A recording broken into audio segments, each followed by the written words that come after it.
আসসালামু আলাইকুম রহমতুল্লাহ বারকাতু। Hi viewers, আমরা একটা এলিয়ন গাড়ির লক আনলক হয় না, মিটারের মধ্যে তেলের মিটার উঠে না। তো আমরা অনেক কিছু ট্রাই করার পর দেখলাম ফিউজ বক্সটার মধ্যে ডিস্টার্ব আছে।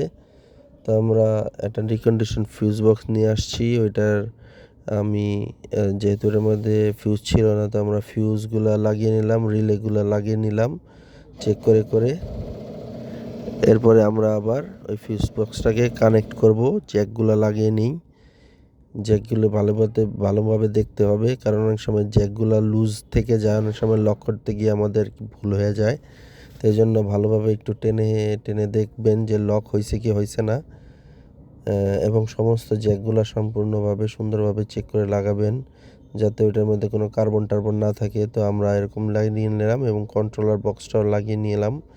এখন আমরা চেক করে দেখব।